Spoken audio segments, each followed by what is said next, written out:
Eh bien bonjour à tous, j'espère que vous allez bien. On se retrouve sur Final Fantasy VII Ever Crisis pour une vidéo dans laquelle on va récapituler les informations qui nous ont été communiquées lors du live qui s'est fini il y a maintenant quelques minutes. Le live a été quand même très long, il a duré de 13h à 14h15, 20 environ, et ils ont surtout parlé, mais il y a eu quand même quelques annonces qui ont été communiquées par rapport à du futur contenu qui va se dérouler jusqu'aux 2 ans, parce qu'on a eu également enfin la fameuse roadmap jusqu'aux 2 ans. Donc je vous mettrai les timecodes en description. Écoutez, on est parti directement.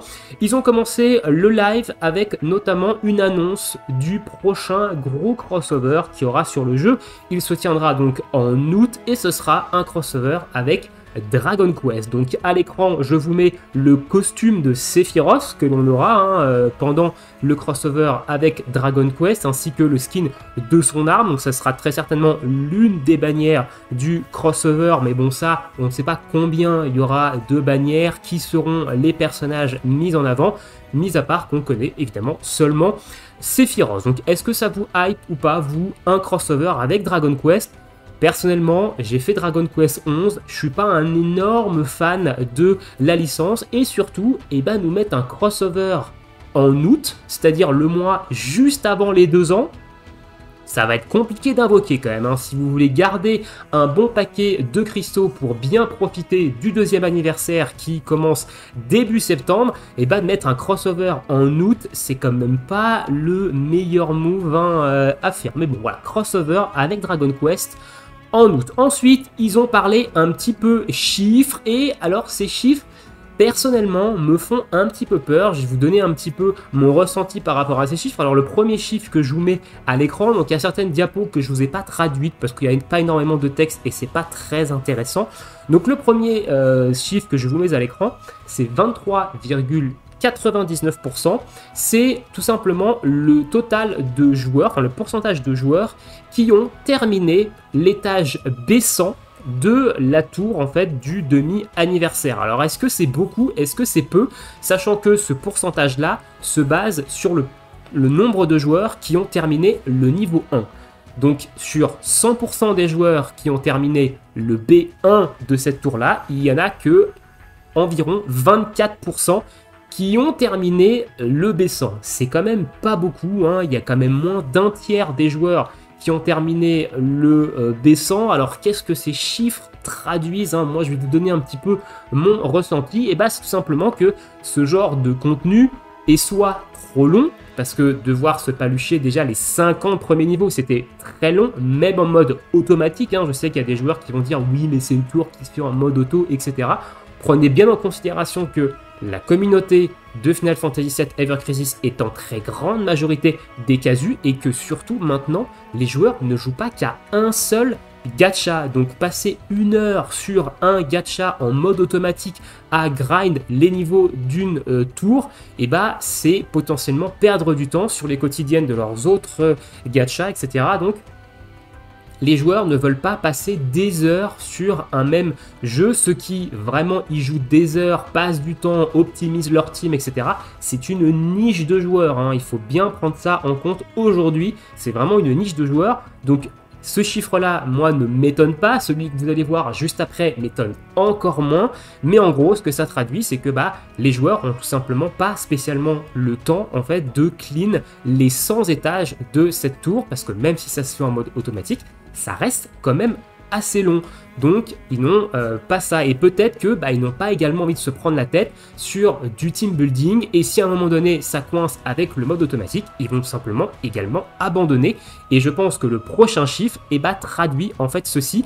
On est sur 0,45%, et ça correspond au pourcentage de joueurs qui ont battu le B1 de la tour brutale, cette fois-ci de la version brutale de la tour. Sur 100% des joueurs qui ont battu le B1 de la tour brutale, il n'y en a que 0,45% qui ont passé le B30. Alors je ne fais même pas partie personnellement de ces 0,45%, j'ai fait un seul try et j'ai pas envie de passer des heures et des heures à team building et à faire le combat. Donc encore une fois, je pense que ça traduit un petit peu la façon dont les joueurs jouent à Final Fantasy VII Ever Crisis.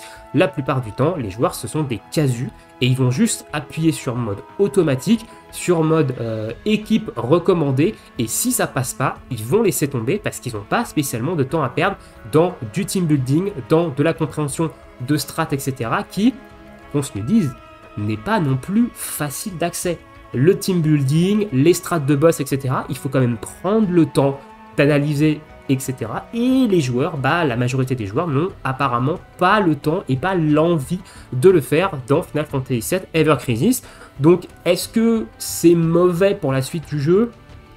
En fait, ce que ça traduit également, c'est que les contenus compliqués, ça intéresse une infime partie des joueurs. Donc, ils vont continuer à nous servir un petit peu de contenu endgame avec de la difficulté, mais je pense qu'ils ne vont pas non plus s'engouffrer dans cette voie-là, parce que les chiffres traduisent le fait que ça n'intéresse pas non plus énormément de monde, donc c'est un petit peu dommage, voilà, mais malheureusement, moi je ne suis pas du tout étonné de ce genre de chiffres. C'est la réalité du jeu, c'est la réalité du monde du gacha en règle générale, les tryharders, les gens qui demandent du contenu difficile dans les gacha games, ce sont une extrême niche de joueurs. La majorité, c'est des joueurs casus qui jouent en mode automatique, qui jouent pour se faire plaisir et qui n'ont pas envie de prendre du temps à comprendre des strats, à comprendre un team building, etc. Donc, ça me choque absolument pas. Les chiffres suivants, eux, sont par rapport à l'Escalation Challenge, donc le nouveau type d'événement qui est arrivé avec ces 1 an et demi. Ici, vous avez le pourcentage de joueurs qui ont battu le niveau 1, je pense, par rapport au nombre de personnes qui ont battu le trial. Donc on a 68,36% des joueurs qui ont battu le trial, qui ont battu le niveau 1, et vous voyez que plus on monte et moins il y a de joueurs. Et on tombe quand même sur le niveau 15 de Odin, donc ici on parle de l'Escalation Challenge de Odin, on n'est que 9,23% à avoir clean le niveau 15 de l'Escalation Challenge de Odin, ce qui est quand même assez bas globalement, et ce qui montre encore une fois que les gens, ils n'ont pas envie de se prendre la tête avec du team building, avec de la stratégie, etc. Si c'est pas du mode auto, ça les intéresse pas. La stat juste derrière, c'est les niveaux d'après, donc le niveau 16 au niveau 30, et on voit que ça chute énormément, évidemment, à partir du niveau 20, les joueurs sont déjà plus que 2,76% et le niveau 30, il y a 0,32%. C'est le même nombre de joueurs qui ont battu le 29, qui ont battu le 30. Et il y a même 0,02% des joueurs qui ont battu le niveau 28, qui ont abandonné, qui ne sont pas allés jusqu'au niveau 29 ni jusqu'au niveau 30. Donc voilà, les joueurs ne veulent pas se prendre la tête particulièrement.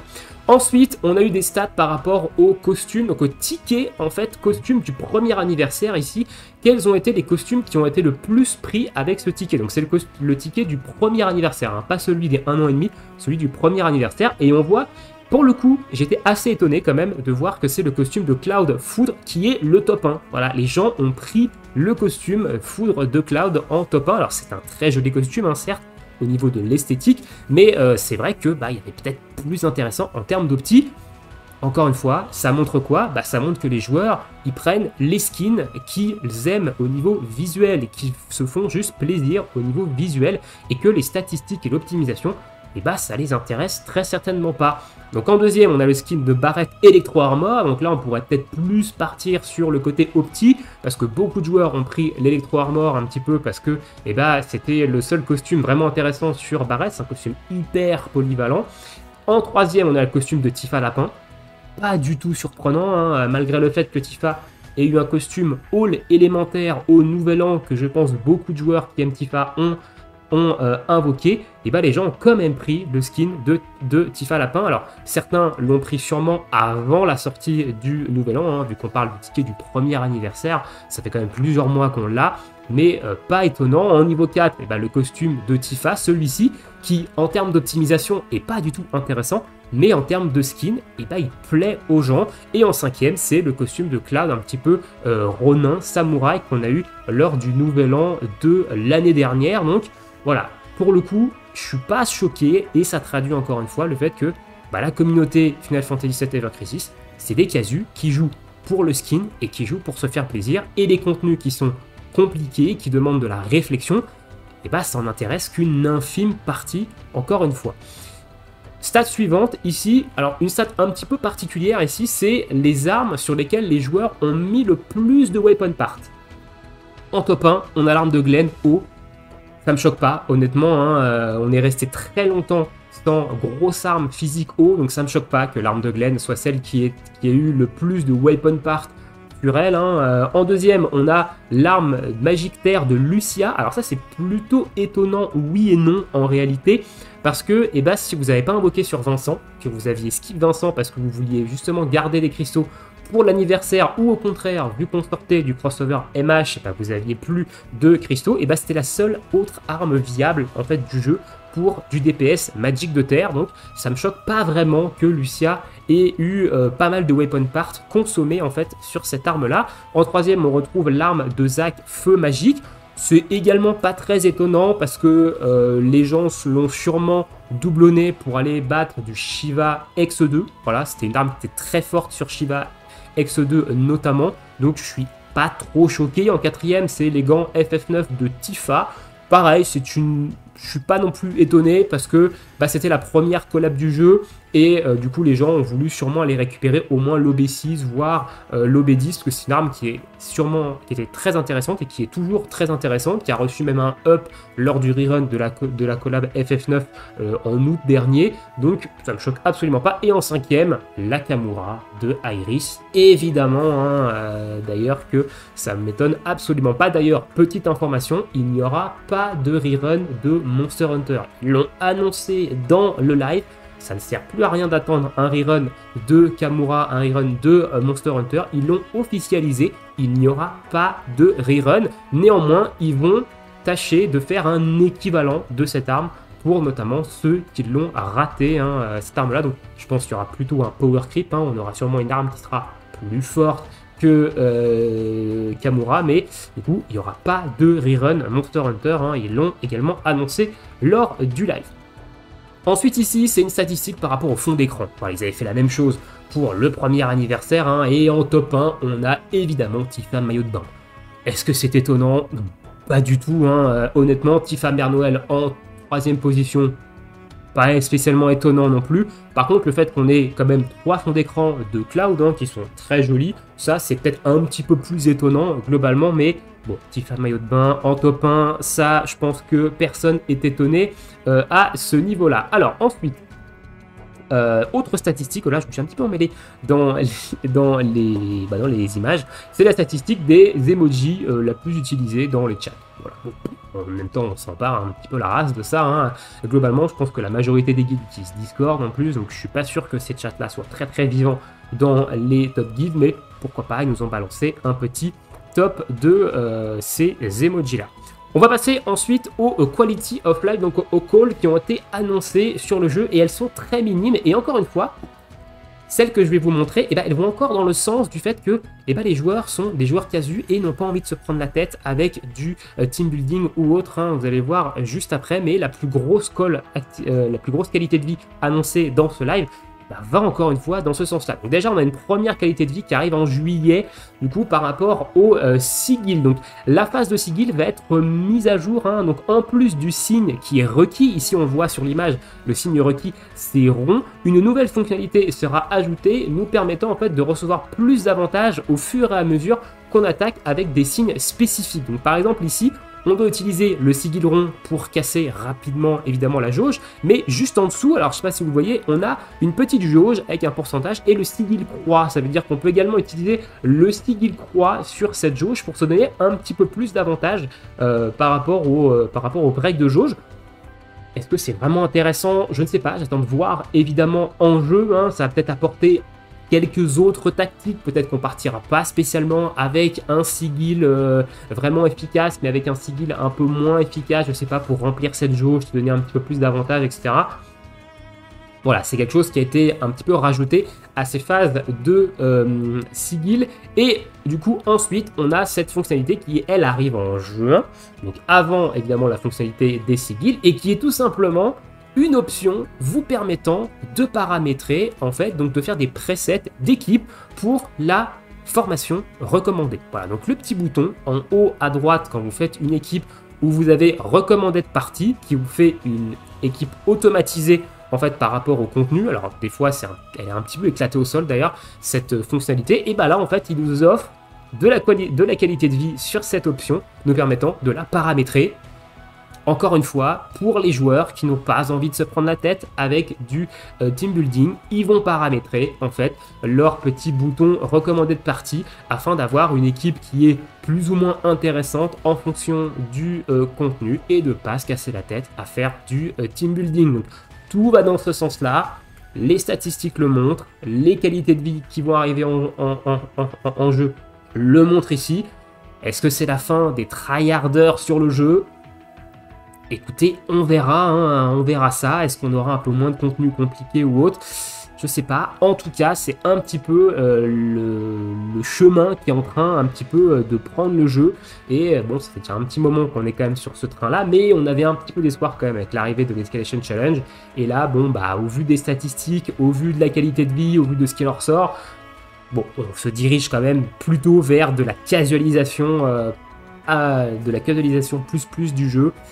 Voilà, dites-moi ce que vous pensez de ça dans l'espace commentaire. Personnellement, bon, moi, les qualités de vie, là, pour moi, c'est 0 pointé, honnêtement. Alors, j'attends de voir quand même le sigil, mais ça, je m'en sers absolument jamais. Et honnêtement, je trouve qu'il y a des choses beaucoup plus importantes à faire que ça en termes de qualité de vie. Notamment au niveau du système de guilde, on attend encore et toujours de la qualité de vie sur les combats de guilde, où on peut voir un petit peu qui a tapé, qui a pas tapé, combien il reste de tentatives sur chaque personne, etc. Voilà, mais ça va faire 1 an que le système de guilde est sorti bientôt, et on n'a toujours pas ça, et ils nous sortent plutôt ça, donc moi, voilà, bref, je vais pas m'étayer non plus là-dessus. Autre qualité de vie, alors qualité de vie oui et non, c'est qu'ils vont buffer en fait les personnages de Cloud, Zack et Sephiroth, qui sont les personnages principaux des 3 stories actuelles. Cloud est le personnage principal de FF7 original, Zack est le personnage principal de Crisis Core, et Sephiroth jeune est le personnage principal de The First Soldier. Et en fait ils vont les buffer, alors on ne sait pas comment, mais ils vont ajuster leurs forces. Est-ce qu'ils vont buffer certaines de leurs armes, certaines de leurs vieilles armes? Est-ce qu'ils vont avoir des stats de base beaucoup plus élevés que les autres personnages? Honnêtement, je trouve ça fracassé au sol, le fait de buffer seulement ces 3 personnages-là. J'attends de voir comment ça va être amené, qu'est-ce qui va être fait, mais je vois pas l'intérêt en fait de ça, honnêtement. Donc voilà, j'étais un peu sur le cul, honnêtement, par rapport à ça, mais on verra quand ça arrivera. Ici, c'est mise à jour à venir. Je ne me souviens pas qu'ils aient donné en fait un mois de sortie par rapport à ça, mais je pense que ça va sûrement arriver courant de l'été. Correction pour la duplication d'armes après avoir atteint le stade plus de la limite d'armes dépassée. Alors, il parle de correction. Donc ici, on parle en fait des plus que vous avez une fois que vous avez votre arme OB10. Vous avez votre arme OB10, vous droppez une nouvelle fois l'arme et elle passe OB10 plus 1, plus 2, plus 3 jusqu'à plus 20. Et une fois que vous avez votre arme OB10 plus 20, et bien en fait les weapon parts des armes que vous droppez, et ben elles vous servent absolument à rien. Voilà, donc quasiment à rien. Donc ils vont peut-être ajuster ça, faire des modifications là-dessus. On verra, j'attends de voir un petit peu ce que ça va donner. Mais pourquoi pas, ça peut être quelque chose d'intéressant en fonction de comment, évidemment, c'est amené.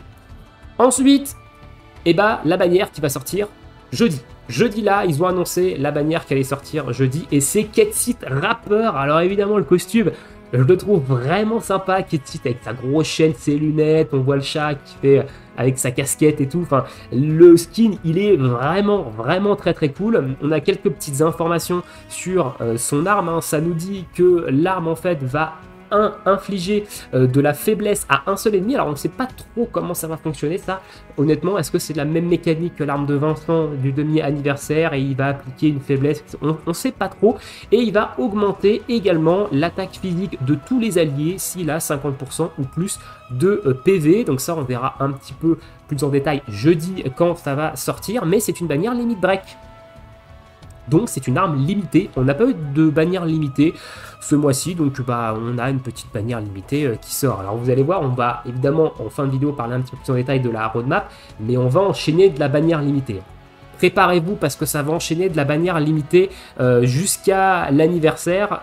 Accrochez bien vos cristaux parce que la gestion va être compliquée. Donc jeudi, on reparle évidemment de cette arme de Ketsit et de ce costume, hein, mais on a eu la présentation de ça. Et ensuite, on a eu la présentation de ce qui arrive en mai. Alors c'est pas un crossover, honnêtement, c'est le poisson d'avril. Voilà, le poisson d'avril avec l'académie machin qui est réel, du coup, hein, donc on va avoir des armes, des costumes en jeu pour le mois d'avril. On va en avoir 3, donc on va avoir ici Tifa qui est présentée, qui sera la première bannière et qui va sortir jeudi de la semaine prochaine. Elle va durer jusqu'à la fin du mois de mai, tout le mois de mai. On aura également Iris et on aura également Barrett qui fera son arrivée en bannière. Donc ces 3 bannières-là seront très certainement des bannières également limitées, encore une fois. Donc on va enchaîner très certainement 4 bannières limitées à partir de jeudi.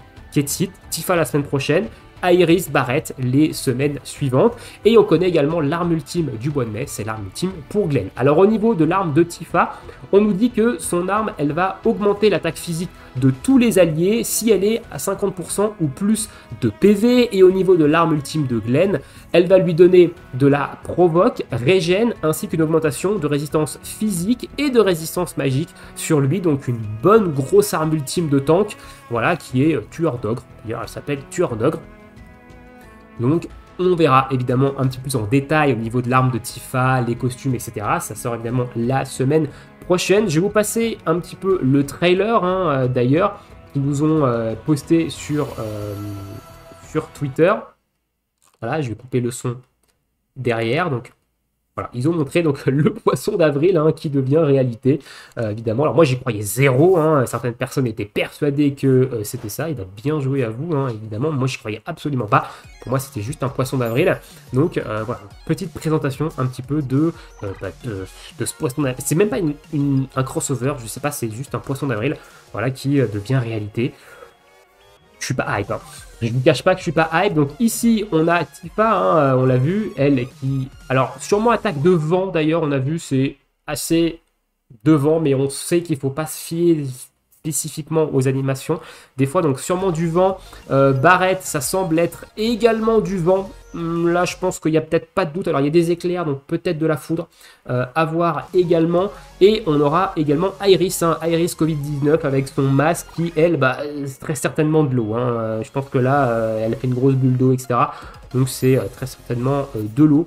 Donc, voilà un petit peu au niveau de cette présentation. Ça arrive, évidemment, ça commence jeudi de la semaine prochaine. Alors que je retrouve évidemment les slides un petit peu où j'en suis. Donc, la campagne, voilà, donc une campagne qui va évidemment être amené avec ça, donc l'école et Bakura. Donc on aura 29 multis gratuits, donc retour des multis quotidiennes, une multi par jour pendant 29 jours.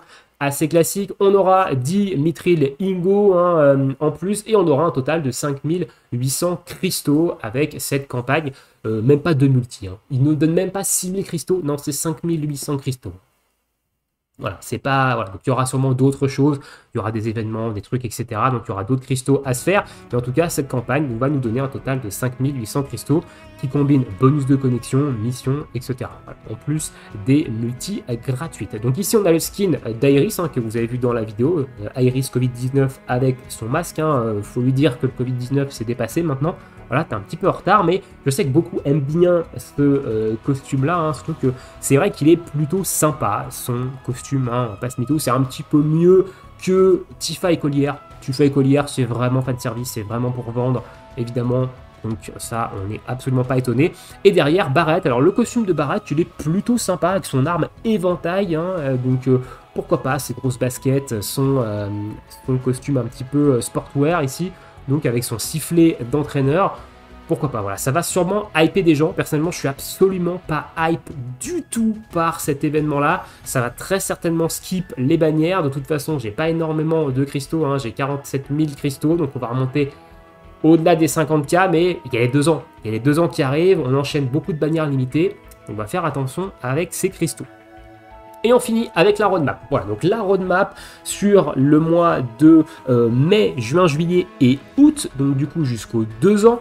En mai, on aura le chapitre de Crisis Core, donc chapitre 7 de Crisis Core, qui sera très certainement le dernier, parce qu'on arrive à la fin de l'histoire, donc très certainement le dernier chapitre de Crisis Core. Est-ce que aux 2 ans, on va commencer une nouvelle histoire? À voir, est-ce que les 2 ans vont être sur ce thème-là? On verra. En tout cas, Crisis Core en mai, l'événement Evakura, alors il le traduit comme ça, hein, c'est du Google Trad, hein, évidemment, mais donc du coup l'événement, un petit peu l'académie, hein, qui était à la base le poisson d'avril, mais qui devient réalité, donc tout le mois de mai. En juin, on va avoir la suite de The First Soldier, donc très très cool, hein, évidemment, la suite de The First Soldier, parce qu'on nous a laissé un petit peu sur notre fin sur le chapitre de ce mois-ci. Un événement autour de Glenn, donc de Glenn quand il est, alors je sais plus comment il s'appelle, ce Glenn-là, mais quand il a les ailes, son bouclier, sa lance, etc. Un combat d'ailleurs qui a donné pas mal de fil à retordre à certains joueurs qui ne savaient pas trop comment l'appréhender. Retour de la collab Final Fantasy VI, et oui, donc quand je vous ai dit qu'on va enchaîner les bannières limitées, c'est pas une blague, hein, évidemment, parce qu'il va y avoir le retour des bannières de Final Fantasy VI. Je rappelle que Final Fantasy VI, il y avait eu 4 bannières, donc ils vont très certainement nous faire 2 bannières en combinant 2 bannières et 2 bannières, mais on le sait, quand ils font des reruns de collaboration, il y a également des nouvelles armes qui sont ajoutées.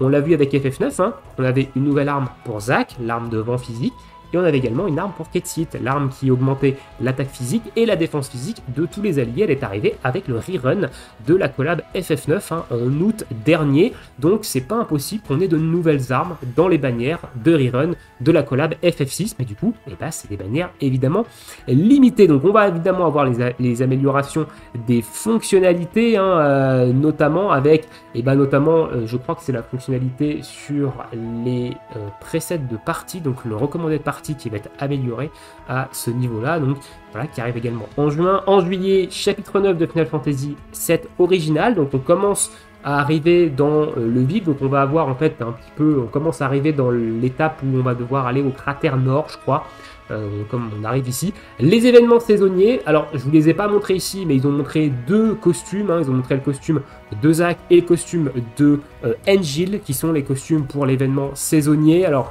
Zack, ils ont juste pris son costume de l'année dernière, où il est juste en maillot de bain, et cette fois-ci, bah, ils lui ont mis une chemise. Voilà.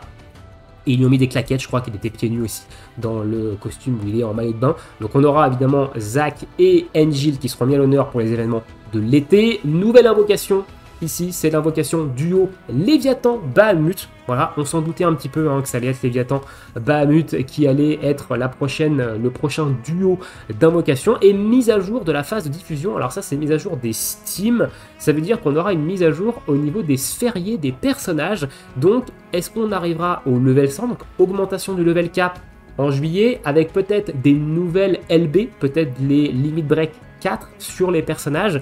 On verra ça, en tout cas en juillet, ça s'annonce plutôt intéressant, ça. Et en août, collab avec Dragon Quest Tactique, donc Dragon Quest hein, tout court, et pour l'instant on ne connaît que évidemment Sephiroth que je vous ai montré en début de vidéo. D'ailleurs il ne mentionne pas de chapitre d'histoire en août, est-ce qu'on en aura un, est-ce qu'on n'en aura pas, on ne sait pas, mais voilà. Voilà un petit peu pour le récap de ce live, hein, quand même pas mal de choses à dire. Dites-moi ce que vous pensez de tout ça dans l'espace commentaire. Est-ce que l'événement du mois de mai autour de l'académie FF7 vous hype ou pas du tout? Est-ce que tout ça, ça vous hype? Qu'est-ce que vous attendiez? Qu'est-ce que vous attendez pas? Est-ce que les stats vous choquent ou pas, hein, évidemment? Dites-moi ça dans l'espace commentaire et nous on se retrouve jeudi pour les news de la semaine. Je vous laisse ici, je vous souhaite tous une très bonne journée, une très bonne soirée. Bonjour à tous, ciao ciao.